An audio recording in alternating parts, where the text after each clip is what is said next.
This week on Jared Scott Outdoors, we're following up with last week's youth elk hunt where one of the two brothers got his elk. Well, we still have a tag to fill and an 11-year-old that hopes to outdo his older brother. You know how there's always competition between siblings, and in this case there was no exception. It's another great show. Stay tuned.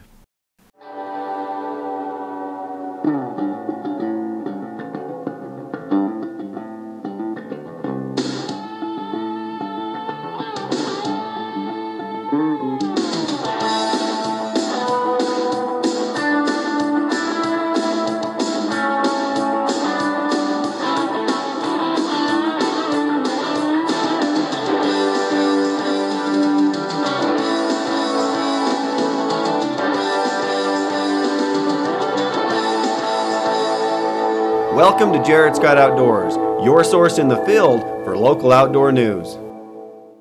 We headed back to the same area we started last time when I was there. That day we didn't see a single elk, but this time we spotted the color of a few elk right off the bat. We were glassing from several miles away, but still it didn't take long to tell that the elk were all bulls, and as nearly as we could tell, a couple of them looked like big animals. Not wasting any time, we headed closer. There was a road we knew of that would get us to about a half mile from them, even though they were a good 1,000 feet in elevation above us. Halfway there, and before we lost sight of them due to a hill in front of us, we stopped and glassed them up once more. This time we were able to see them a bit better. We still couldn't see tons of detail, but we could see them well enough to count points. From what I could tell, there were 3 mature 6-point bulls and a couple smaller ones. And to make it even better, these bulls were in a great spot to hunt them. I knew the area well and knew where we could hike to in order to get in range for a shot. This had potential to be a quick morning hunt. Leaving the truck out of sight of the elk, we headed off. Instead of going directly to them, we cut across and dropped into a ravine so we could use the brush in the bottom of the draw as cover to get in closer. I felt bad losing elevation knowing we needed to hike a lot higher, but it was the right move to make. Up on the ridge in front of us is where I last saw those elk. They were on the other side of it, but we wanted to keep an eye out making sure they didn't pop out on our side where they could possibly see us. Without seeing them, we kept moving as fast as we could. So we see 5 big ones, and we're gonna try and go up to the trees and see if we can get a spot where we could shoot them. Now you may or may not know that hiking in the snow is always harder than it looks. Still, I always underestimate how hard it's going to be. We were pushing hard but making very slow progress. Pushing as hard as we were though, everyone was sweating up a storm and out of breath. There's a couple really nice bulls in there. We're just making our way up this little ravine, trying to get up to them. We're not sure if they've bedded down on the other side or if they're coming around the front of this mountain. So just trying to make a push to get up here to see if we can't cut them off. If not, then we'll have to change up the game plan. One thing's for certain, we've warmed up a lot, so we got to get rid of some layers here. We're at least climbing a good 1,000 feet from where these elk are, so we've got some country to cover still. As we kept hiking, I noticed some elk on the skyline. Sure enough, they had temporarily crossed over. We held tight so they wouldn't see us, and so I went ahead and pulled out the spotting scope to get a better look. Oh, here comes the one. Now, if that kind of view doesn't get your adrenaline going, I don't know what would. For us, it got us excited. All 3 of these bulls were 6 points, and the one you see on the right of the screen seemed like the best one. They were in a great spot if they would just bed up and give us some time to get in range. But we didn't know what they were going to do. They worked over the ridge and out of sight, so at this point, we didn't know if they were going to stay put or keep climbing higher. If they did keep climbing, there was a saddle they would most likely cross. So if we could get set up near that before they got there, we'd be set. So the goal was just to keep climbing as high as we could to be ready for either option. As we kept hiking, we spotted some deer above us with a pretty nice 4-point buck. This was November, and so the deer rut was in full swing. Look at that nice buck. The deer had already seen us and moved out of sight rather quickly, but seeing them gave us a chance to take a breather. We kept hiking, and at one point when I glanced up, I spotted elk coming across the saddle above us. They had moved a lot faster than expected, and we were nowhere near close enough to get a shot. It didn't help that they didn't slow down. I did hurry and get the spotting scope set up, but when I saw a dirty lens, I quickly cleaned it off. But what I didn't realize is that afterwards, when I thought I was filming these elk all lined up and walking across the saddle, I guess I hadn't hit record. And so my favorite footage I thought that I got for the day, I didn't. But this little clip gives you a good idea of what we were after. The elk walked into the trees and out of sight, and so now it became even more of a race to get high enough to make something happen. Of course, with the snow, this got harder and harder as the snow got deeper and deeper. We were just getting more exhausted as we went. How fun was that? Not fun at all. It was horrible. We finally just about made it to our high point, which is like 1,500 feet higher than we were planning on today. We lost sight of them in the trees. We don't know if they kept going or if they bedded. If they kept going, I don't know if we'll find them again. These poor kids, I'm working them to death, and just hope it works out, and we'll see.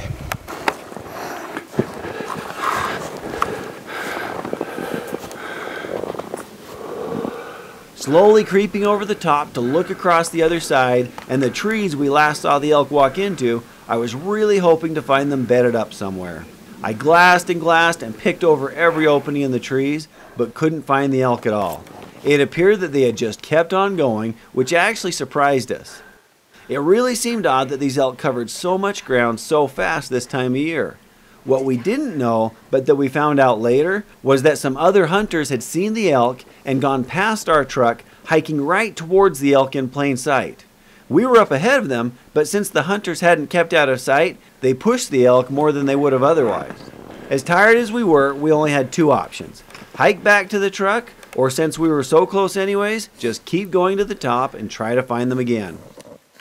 Alright, so we hiked up this really steep, snowy slope, and when it got up to the top, we couldn't find them.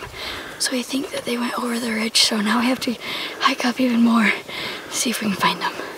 Well, you know us, we kept going. The problem was that the other side of this ridge was completely treed up. It would be really tough to find them. I've made it up to the top, the rest are coming along, and it was brutal. So, ended up being about 1,600 feet elevation, and about a mile, and a little less than a mile and a half, and in the snow just made it tough. Once we got everyone together and took a breather, we regrouped and headed over to see what we could try to do.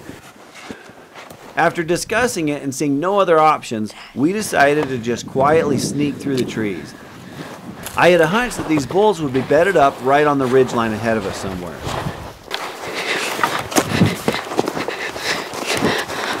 Surprisingly, after just a couple minutes of walking, I heard a crash off to our left.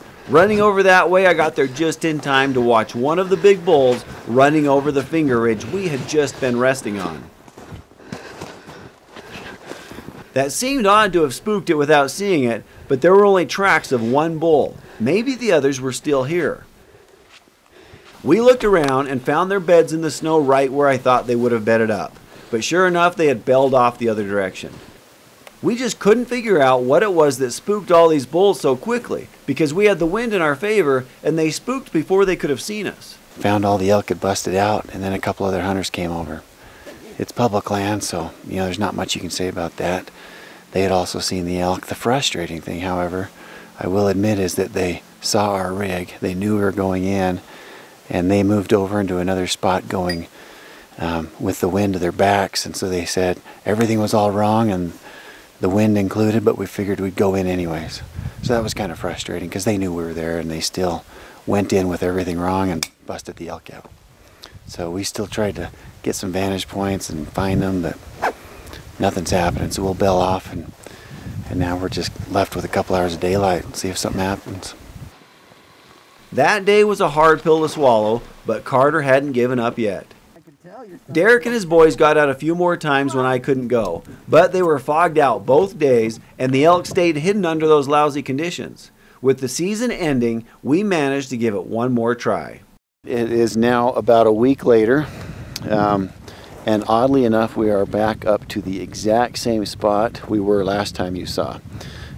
We spotted some elk on just the next draw over from where we saw them last time, and there's 3 bulls, and so we've got some more elk. Today happens to be the very last day of the hunt, so 30th of November.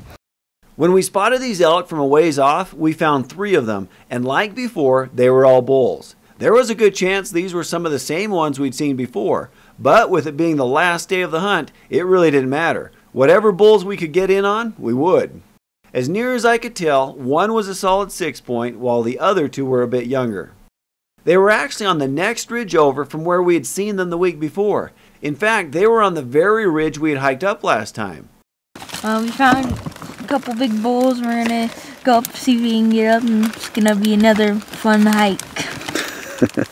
Knowing how quickly the elk had moved up to higher ground last week, I didn't want to waste any time. So we hurried and gathered our gear, some food, and headed on out. You may notice that Kannon wasn't with us today. He had school that he couldn't miss. Well, we already knew the game plan because it was nearly identical to last week. Hopefully this one would end better though. By moving fast, we were able to get low enough that we were totally out of sight of where these bulls last were. Basically, the knob that you see in front of us, that's where they were when we first saw them. But last we saw, they were starting to work towards the distant ridge and the trees you see up there. Hopefully, because we were moving fast, they wouldn't make it too far and we could get in range just in case they were planning on heading out. Our goal this time was to hike up to the top of the knob, which should put them in range out in front of us. That was the only spot we could see that would give us a good angle and put us in range. Funny enough, we ran into what may have been those same deer and that same big buck. Unfortunately, they were between us and the elk, so forcing us to take a break, we paused for a minute to watch them and let them walk out of sight. If we blew them hard, they might just scare off the elk as well. Once they were out of sight, we hit it hard again.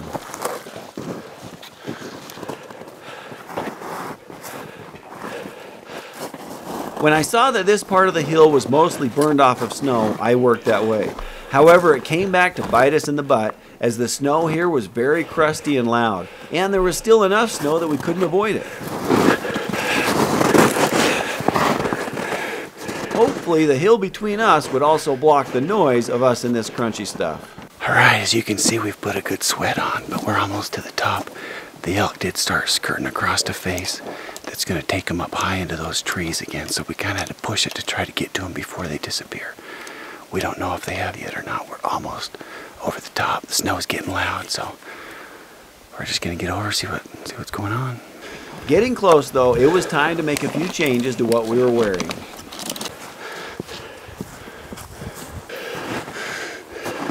Getting up on top where we could see a little, I glassed and spotted an elk much further away than I expected.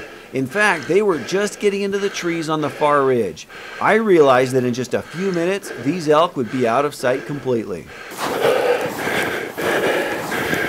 Keeping a tree between us and where the elk were, we pushed hard to get forward another 100 yards. You can tell from my heavy breathing that we had just about gone as fast as we could handle.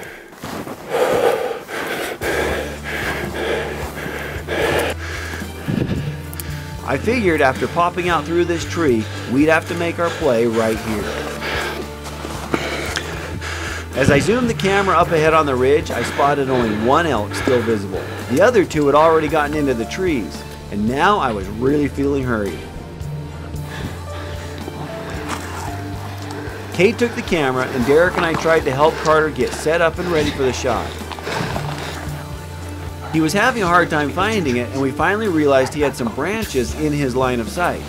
Shifting over a few feet, we tried repositioning him again.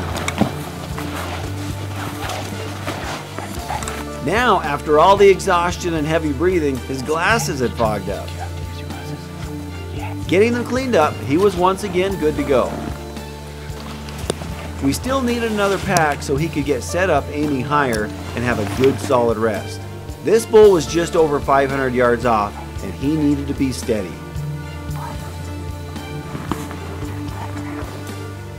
Finally, he had the elk in his sights and was feeling pretty solid. However, I couldn't find the elk in my spotting scope now. I was frantically trying to find it before he shot, but at the same time, I knew he needed to take that shot when he had it before it walked over the top. so I just told him to take it when he was ready.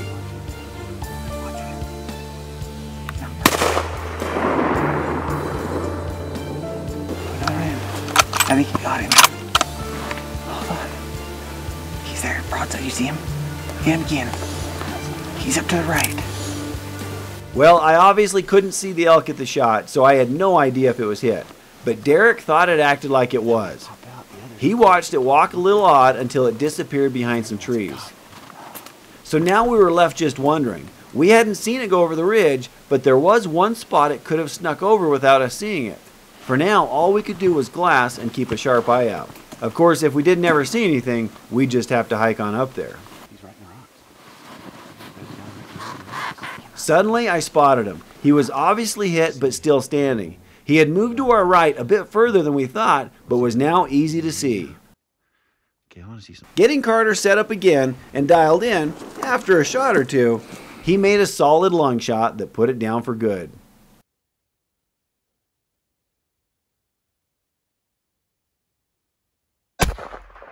Got him. There you go. Perfect. You got him. Yeah, he flinched right where we want him to. All right. Good job. Heck yeah. Bull down. Yeah. That's a tough shot. 500 something yards. Yep. Fantastic bull. Yep. We made sure he earned it though. This has been tough, and the unfortunate thing is it's clear at the top of the mountain, so we've got like another 1,000 feet or something to go, and we got probably an hour just to hike the 500 yards because it's so high and up there and in this snow. So we've got a while to get over there, but we'll get over there and check them out. I wasn't joking when I said it'd take us an hour to get there, because that's how long it took. This was some rough country. Having fun yet? You thought just getting the shot was hard, huh? Yeah. It's hard. I'm so dead. Are those two dead trees? Of course, we did make it though. Karter had the most incentive he's ever had to hike a mountain, and he kept pushing.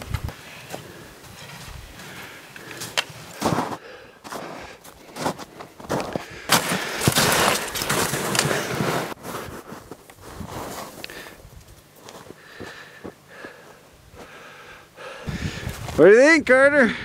He's big. He's a fighter. What's that? He's a fighter.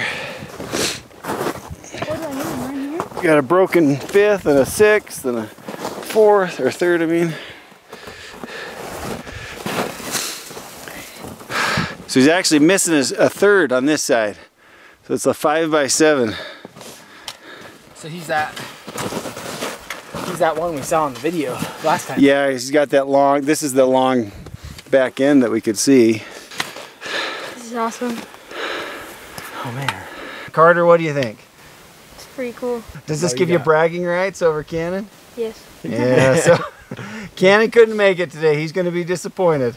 For sure that he wasn't here, and maybe a little bit jealous, I'm going to guess. But we had a great time. Derek, what do you think of this hunt we had with your boys? It was awesome, man. I appreciate you helping out. We got on a couple bulls and a lot of hiking, but we made it happen, so it was fun. Good time for sure. Karter paid for this one. He had to earn this. You know, you saw we put in some miles and some tough situations. It took an hour. It literally took an hour to get from where he shot it to here. So anyways, we have now got a lot more work for us.